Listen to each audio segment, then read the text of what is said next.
사람은 참 됨됨이가 잘 된 사람을 만나야 한다는 게 정말 중요한 부분이 아닐까 싶습니다. 오늘은 몇 년 전 이야기이기는 하지만 저의 이야기를 해보려고 해요.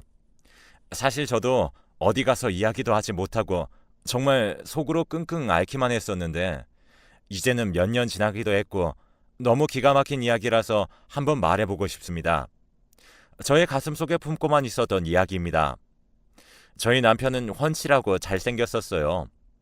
누가 봐도 잘생겼다고 이야기를 할 정도로 그렇게 생겼었죠. 물론 저도 처음 보고 두근거리는 마음을 숨기긴 힘들었습니다.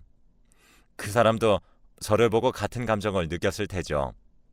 하지만 저는 옛말이 틀린 게 없다고 생각을 하는 사람이었고 그 사람을 보고 잘생겼고 설레기도 했지만 내 사람은 아니라고 생각을 했었죠. 흔히 말하는 얼굴값 한다고 하잖아요. 그래서 그런지 저는 내키지 않았습니다. 그런데 점차 하는 짓을 보면 마음이 안 갈 수가 없더라고요. 처음에는 남편이 먼저 이야기를 건넸고 그리고 나중에는 제가 훨씬 더 많이 좋아했습니다. 그렇게 저희는 연애를 시작했습니다. 물론 남편에게 여자가 없었던 것은 아닙니다. 잠시의 바람은 있었지만 저는 그걸 모른 척하고 넘어갔죠. 결국에는 저에게 돌아왔으니까요. 그때 이후로 다시는 이런 일이 없을 거라 생각을 하며 그렇게 저희는 결혼을 했습니다. 막상 결혼을 하려고 보니 남편은 부모님도 없었고 정말 혼자더라고요. 사람을 참 좋아하는 사람이었는데 그 이유도 알 수 있었습니다. 어릴 때부터 워낙 어렵게 커서 그런지 사람의 품이 그리웠다고 해야 할까요? 사람들이 늘 저희를 보면서 하는 소리가 저는 약간 엄마 같고 남편은 아들 같다는 소리를 많이 했었어요.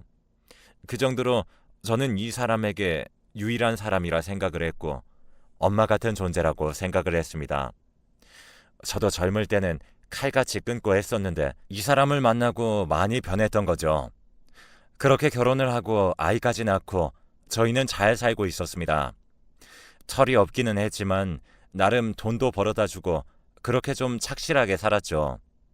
아이가 어렸을 때는 아이가 좋아서 늘 집에도 빨리 들어오고 그렇게 저희는 나름 행복하게 살았습니다. 하루하루 살아가면서 가정의 안정감을 느끼며 살아가는 듯 했죠. 그리고 남편도 점차 안정이 되는 듯 했고 철이 없어 보이기는 했지만 아빠가 되었다는 자부심이 있었어요. 하지만 그건 오래가지 못했습니다. 자신이 다니고 있는 회사의 신입사원과 바람이 났던 것이죠. 그것도 철저하게 관리를 하면 모를까 참 허술한 사람이었습니다.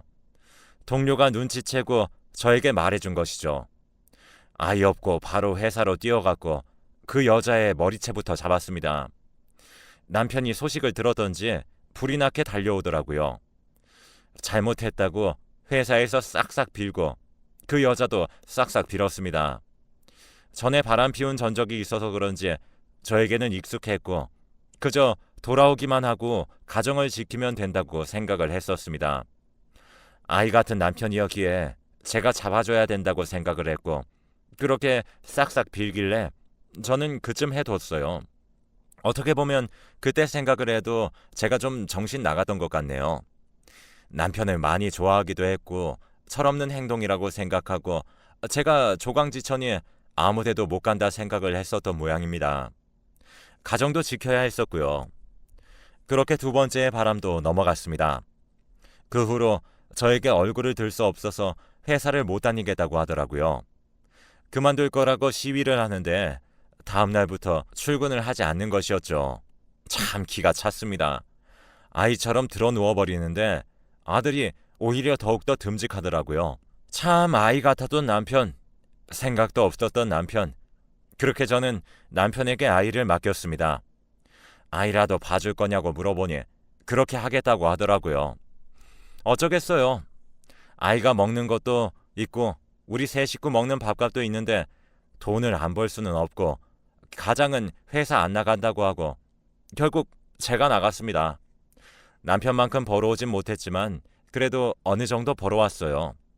저도 나름 한다면 하는 성격이라서 취직하고 흔히 말하는 부업도 하면서 그렇게 가정을 지켰습니다. 이렇게라도 가정을 지키면 된다고 생각했습니다. 남의 집은 남편이 술 먹고 때리고 한다고 하는데 저희 남편은 제 말은 어느 정도 들어먹는 사람이었거든요. 그렇게 몇 년이 흘렀습니다. 아이의 케어는 늘 남편이 하고 있었습니다.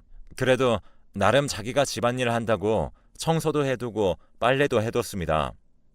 아이를 데리러 왔다가 데리고 오고 그런 일들은 잘하더라고요. 제가 시킨 일은 잘하는 사람이었죠. 그러던 어느 날 몸이 너무 안 좋은 날이 있었습니다. 정말 머리 핑핑 돈다고 하는 말이 맞더라고요. 계절이 바뀌는 시기였고 환절기라서 그런지 몸도 으슬으슬 안 좋더라고요. 저도 나이를 먹어가는 건지 그날따라 영 몸이 좋지 않았어요. 결국 회사에다가 말을 하고 조퇴를 했죠. 그렇게 집에 들어갔는데 신발 하나가 더 보이더라고요. 처음에는 믿기지 않아서 이게 내 신발인가 싶었습니다. 여자의 신발이었거든요. 그렇게 안방으로 들어가니 남편이 딴 여자랑 함께 있더라고요. 바로 들고 있던 가방부터 집어던졌고 남편이랑 여자 둘 다 깜짝 놀라서 저를 쳐다봤습니다. 그리고 남편은 또다시 찾아와서 손이 발이 되도록 빌기 시작했죠. 그때도 참 웃겼던 게 남편이 먼저 와서 무릎 꿇고 싹싹 비는데 여자가 어리둥절해 있으니까 얼른 와서 비르라고 막 시키더라고요. 그런 거 보면서 저는 또 바보같이 그래도 얘는 나밖에 없구나 싶었습니다. 그냥 스쳐가는 인연이라고 나는 당신밖에 없다고 이야기를 하는데 또 그 말을 믿었어요. 싹 정리하겠다는 그 말을 믿었죠. 남편은 빌기를 정말 잘하는 사람이었어요. 그날 욕하고 난리를 쳤었습니다. 벌써 세 번째 바람의 목격이기에 이번에는 조금 더 강하게 보여줘야겠다 생각을 하고 집 밖으로 쫓아냈습니다. 겨울이었는데 두꺼운 옷 하나 없이 쫓겨났던 남편. 그렇게 남편은 딴 데도 가지 않고 집 앞에서 저를 기다리더라고요. 또 그게 마음이 약해져서 새벽 4시쯤 감기 걸릴까봐 열어줬습니다. 진짜 한 번만 더 하면 이혼이라고 그렇게 이야기를 했습니다. 거의 한 달간의 냉전을 가지고 그렇게 풀어졌습니다. 참 이렇게 보니 제가 바보 같네요. 처음에 직감이 맞았는데 그걸 이기지 못하고 이 사람을 만나서 저는 그렇게 남편이 아니라 아들처럼 그렇게 키웠습니다. 바람을 혼내서 잡았고요. 돈도 벌어오지도 않았어요. 그래도 그 사람 좋다고 생각을 하고 붙잡고 늘어졌습니다. 술도 안 먹고 때리지 않았으니까요. 지금 생각해보면 그런 것도 너무 당연한 건데 저는 이 사람밖에 없어서 그런지 그런가 보다 하고 다 넘어갔었어요. 그 다음부터는 또 잘하더라고요. 남편이 참 잘하는 게 바로 저에게 잘해준다는 것이었습니다. 돈은 못 벌어도 애교도 많았고 이야기도 잘했습니다. 사람을 좋아하는 만큼 사람을 끌어당길 줄 아는 사람이었죠. 그렇게 또 하루하루가 사라지는 듯 했습니다. 그리고 세 번째 바람으로 약속을 받아냈던 게 바로 취직이었습니다. 막노동을 하러 가든 어쩌든 돈을 벌어오라고 했습니다. 저도 회사를 그만둘 테니 돈 벌어오라고 그렇게 말했죠. 잘못한 게 있어서 그런지 순순히 알겠다고 하더라고요. 몇 날 며칠 그렇게 일을 알아보고 하더라고요. 저는 남편이 일을 구했다고 하면 그만둘 준비하고 이제는 아이를 좀 더 케어해야 하지 않을까 하는 생각이 있었습니다. 남편이 어느 날 취직을 하더라고요. 자그마한 공장이었지만 그래도 어느 정도 벌어오고 일하는 시간도 길었지만 그렇게 해서라도 가장의 노릇을 해줬으면 했습니다. 그리고 엄마 없이 크는 아이가 많이 신경이 쓰였거든요. 그렇게 취직을 한 지 한 달이 되었고 점차 생활이 잡히나 싶더니 첫 월급을 저에게 안겨준 채 저희 남편은 실종이 되었습니다. 처음에는 잠시 급하게 어디를 갔다고 생각을 했었습니다. 하지만 집에 안 들어오는 날은 없었기에 이상하더라고요. 경찰서에 신고를 해볼까 하다가 하루로 신고를 하는 것은 안 된다고 하기에 그렇게 기다렸습니다. 하루하루 기다리는데 남편은 돌아오지 않았어요. 무슨 일일까? 어디 납치라도 된 것일까? 정말 누군가 돈 벌어준다고 하는 것에 따라가 버린 것은 아닐까? 무서운 세상인데 이 철없는 사람이 사기는 당하지 않을까 엄청 많은 걱정이 되었습니다. 그렇게 일주일이 지났지만 남편은 돌아오지 않았습니다. 아이가 아빠를 찾기 시작하고 그제서야 저도 수소문해서 남편을 찾기 시작했습니다. 경찰도 찾았지만 흔적이 없다고 합니다. 그때 당시에는 CCTV가 그렇게 많이 보유가 되지 않은 상황이었고 공장 동료들의 말을 들어보면 일도 잘 마치고 퇴근한다고 하고 집에 들어간다고 하는 것도 들었다고 합니다. 하지만 집에 돌아오지 않았습니다. 전단지라는 전단지는 만들어서 뿌렸고 그렇게 남편을 찾기 급급해서 저는 회사도 그만두게 되었습니다. 갑자기 사라져버린 남편이 너무 걱정이 되었죠. 저녁에 하는 일을 구했고 아이를 재운 뒤 저는 밤에 나갔습니다. 낮에는 아이와 함께 전단지를 돌리러 가고 밤에는 야간 일을 했습니다. 고되었지만 어딘가에서 살아있는지도 죽었을지도 모를 남편 때문에 정말 하루하루 눈물이었습니다.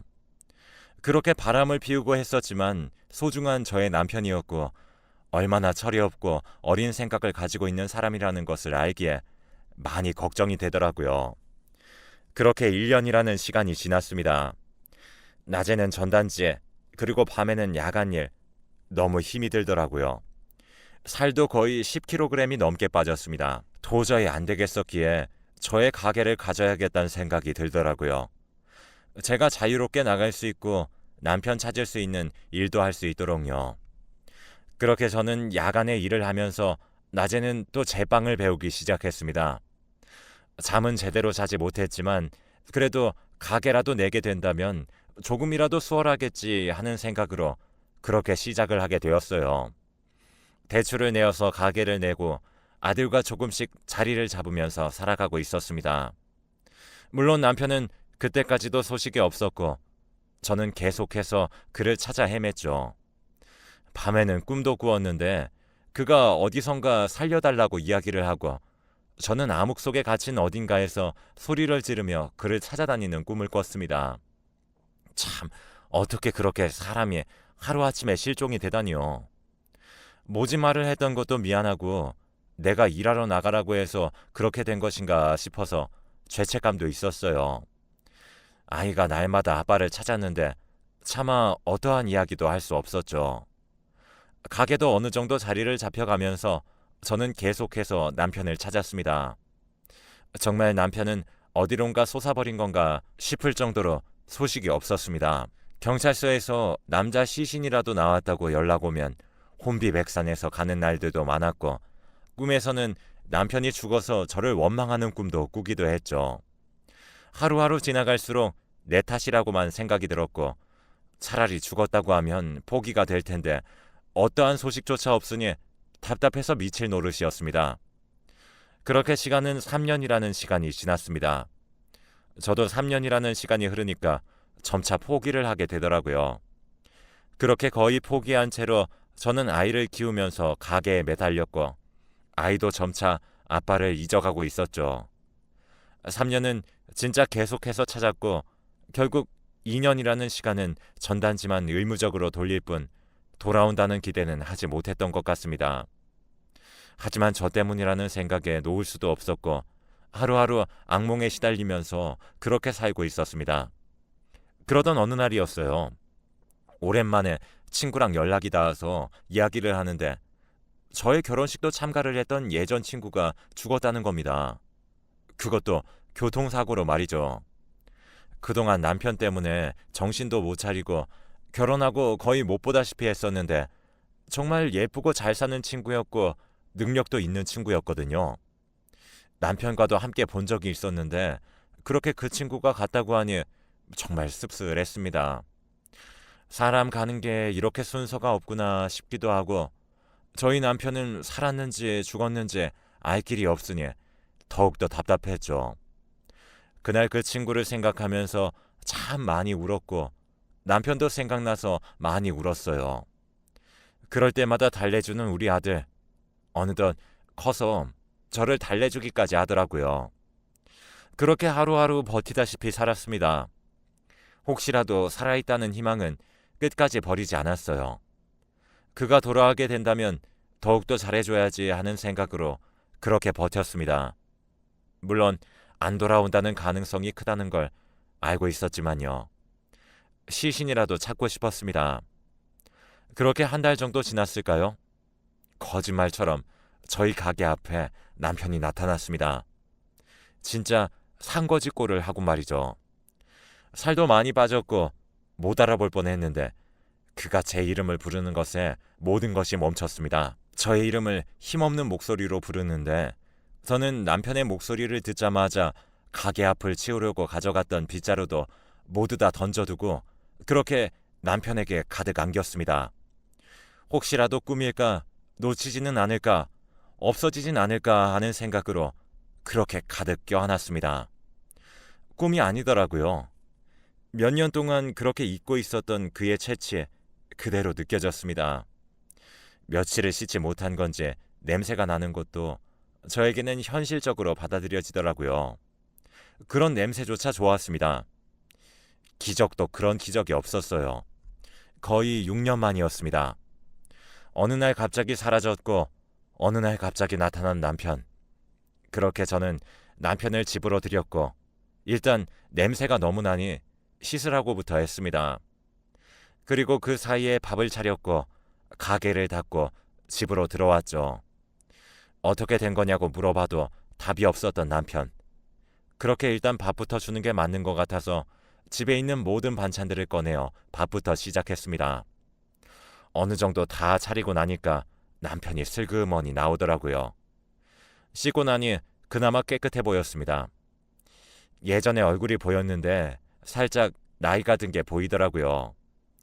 자그마치 6년이라는 시간이었으니 당연하게 변했겠다 싶었습니다. 그렇게 앉아서 밥을 먹기 시작하는데 밥 먹는 동안은 물어보지 않았죠. 그냥 그 상황들이 모두 다 꿈만 같았어요. 그동안 마련했던 집부터 시작해서 가게까지 전부 다 보여주고 싶었습니다. 당신이 돌아올 곳은 여기라고. 그렇게 밥을 다 먹고 그는 말을 시작했죠. 집으로 돌아가는 중간에 누군가에 의해 자신이 어디론가 끌려가더니 산속이었고 어디인지도 몰랐다고 해요. 일을 시키기 시작하는데 말도 안 통하는 외국인들이었고 그저 일을 하지 않으면 혼을 냈다고 합니다. 그래서 어쩔 수 없이 일을 했고 탈출도 하지 못하게 했으며 경비가 삼엄했다고 하죠. 한마디로 정말 팔려갔던 것입니다. 그리고 몇 년째 일을 하던 중에 어느 날 경비가 느슨한 날이 걸렸고 그렇게 도망쳐서 나왔다고 합니다. 그동안 저와 아이가 너무 보고 싶었다며 그렇게 이야기를 하더라고요. 화가 진짜 많이 났었습니다. 얼마나 무서웠고 왜 사람을 그런 곳에 가뒀으며 그런 악질들은 사라져야 한다고 생각했습니다. 제가 지내온 6년간의 시간도 지옥이었으니까요. 그래서 바로 말했습니다. 또 언제 그런 상황이 닥칠 줄 모르고 도망갔다는 것을 알면 또 찾아올지도 모른다. 그곳이 어디냐? 신고하자.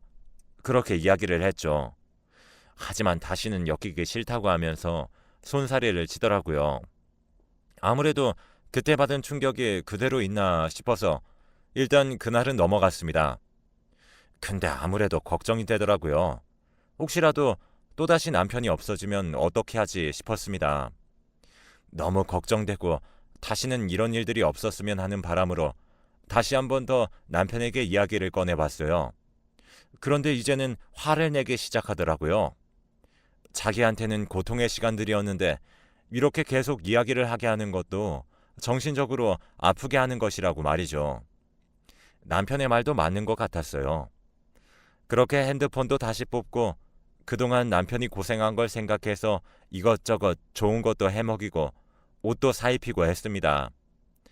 자신 없는 사이에 이렇게 성공했다며 내 마누라 자랑스럽다며 이야기를 하더라고요. 그렇게 몇 달이 지나갔습니다. 남편은 당분간 쉬었습니다. 친구들도 만나라고 하고 용돈도 줬죠. 그동안 얼마나 힘들었을까 싶어서 그렇게 해달라고 하는 건 다 해줬습니다.